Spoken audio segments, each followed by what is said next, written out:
Ich gebe dir 10 Gründe, warum Aktien das perfekte Handelsinstrument für Trader sind. Hey, ich bin Felix, Daytrader und Gründer von Wir machen Trader. Ich bekomme immer wieder die Frage gestellt, welche Strategie man handeln sollte und was man eigentlich handeln kann. Dabei fällt mir oft auf, dass man sich zu früh auf irgendwelche Strategien fokussiert, ohne eben zu verstehen, was man eigentlich handeln kann und worauf man sich eigentlich fokussieren sollte. Auch ich bin diesen Schritt damals übersprungen und habe mich direkt für Forex entschieden, ohne eigentlich zu wissen, aus welchem Grund. Seitdem ich 2018 auf Aktien umgestiegen bin, konnte ich meine Herangehensweise und meinen Erfolg nochmal deutlich optimieren. Genau aus diesem Grund gebe ich dir heute 10 Gründe, warum Aktien und insbesondere die US-Aktien das perfekte Handelsinstrument für Trader sind. Grund Nummer 1: täglich große Chancen. Wenn du regelmäßig handeln möchtest, dann benötigst du natürlich einen Markt, der regelmäßig und täglich große Chancen aufweist. Wie können wir Chancen grob definieren? Wir wollen Instrumente handeln, die sich ausreichend stark bewegen. Dazu habe ich dir bereits den Average Daily Range Indikator von uns vorgestellt, der es ganz leicht macht,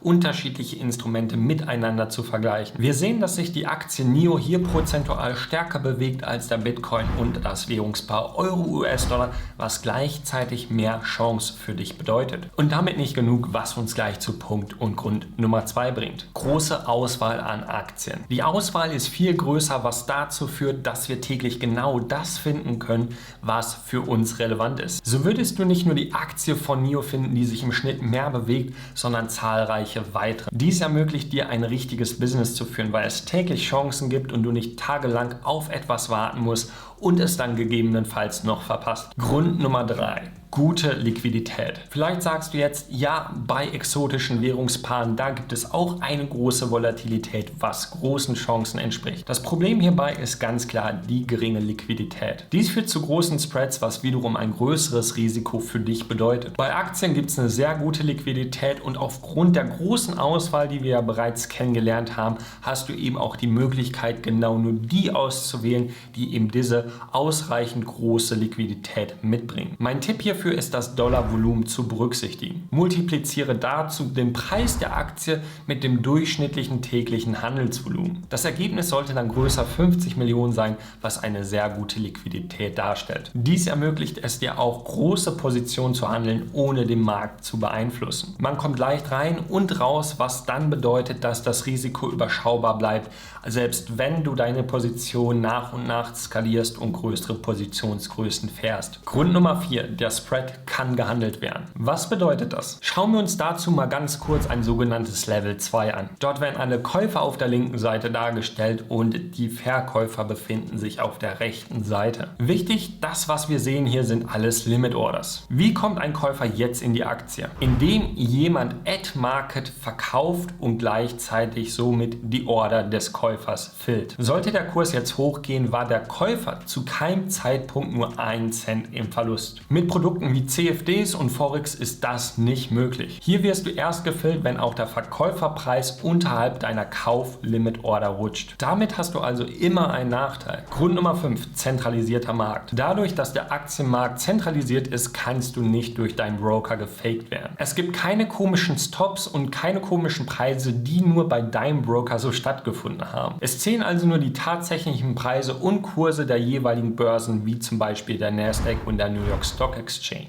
Ist das Tief vielleicht $23, dann kannst du nie im Leben bei $22,99 ausgestoppt werden, was im Vergleich zu unregulierten Brokern oder CFD-Brokern ein Unterschied ist, weil sie eben ihre eigenen Preisabbildungen, ihre eigenen Kursstellungen haben und es sich so natürlich auch nicht nehmen lassen, hier und da mal 1-2 Cent plus und minus zu machen, um gewisse Orders einfach zu füllen. Grund Nummer 6: es gibt täglich Aktien, die gewisse Nachrichten haben. Es gibt also fundamentale Gründe für Bewegung. Ergänzen wir also dieses Wissen mit der technischen Analyse, dann erhöhen wir gleichzeitig die Wahrscheinlichkeit und die Chance unseres Trades. Dies ist also ein weiterer Punkt, wie wir unsere Nische vergrößern können. Grund Nummer 7: Trading Tools. Uns würden diese ganzen Vorteile nichts bringen, wenn wir die entsprechenden Instrumente oder hier die Aktien nicht finden würden. Genau aus diesem Grund liebe ich den US-Aktienmarkt. Es gibt zahlreiche professionelle Tools, die es einem ermöglichen, alle Vorteile auszunutzen. Es gibt Tools für Nachrichten, Scanner, mit denen man unterschiedliche technische und fundamentale Parameter bestimmen kann und danach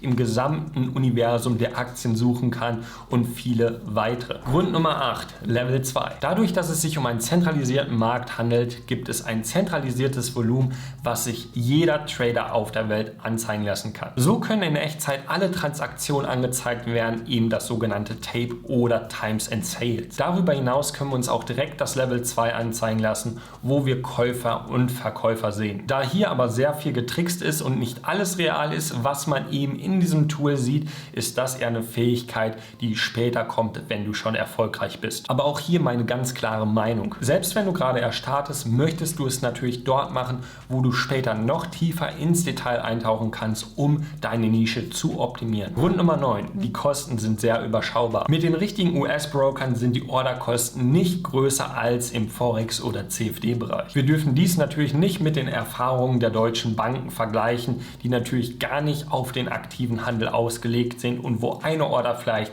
$10 kostet, obwohl sie woanders vielleicht $1 kostet. Das bedeutet auch, dass wir kein großes Startkapital benötigen wie einige annehmen bei Aktien und wir wirklich mit paar tausend Euro bereits starten können, ohne irgendwelche Abstriche machen zu müssen. Die einzigen Kosten, die etwas höher sind, sind die Marktdaten, die bei den meisten Anbietern im Vergleich zum Forex- oder CFD-Bereich nicht immer kostenfrei sind. Aber auch hier wieder meine ganz klare Meinung. Es gibt klare Gründe, warum sie dir diese Daten kostenlos zur Verfügung stellen. Fakt ist, wenn ich durch diese Entscheidung, Aktien zu handeln, deutlich mehr erwirtschaften kann, dann sollen mich auch ein paar Euro der Marktdaten nicht stören. Und Grund Nummer 10, physische Aktien. Physische Aktien gibt es schon viel, viel länger als die ganzen Derivate, die natürlich auch anderen Regulierungen unterliegen. Daher gibt es Vorteile, was Steuern angeht, weil es sich nicht um Termingeschäfte handelt, wie beispielsweise Forex und CFDs. Aus diesem Grund ist eben auch die Gefahr, dass es hier in der Zukunft irgendwelche Einschränkungen geben sollte, nicht so groß wie in den Instrumenten, die eben nicht so stark reguliert sind und wo jeder Broker letztendlich das machen kann, was er grundsätzlich möchte. Falls dir dieses Video gefallen haben sollte und du jetzt richtig heiß auf Aktien bist, dann schau dir dieses Video an, in dem du erfährst, welche Tricks die Trading-Profis anwenden und wie du mit ihnen auf einer Seite agieren kannst. Lass uns einen Daumen nach oben da und abonniere unseren Kanal. Bis zum nächsten Mal. Ciao.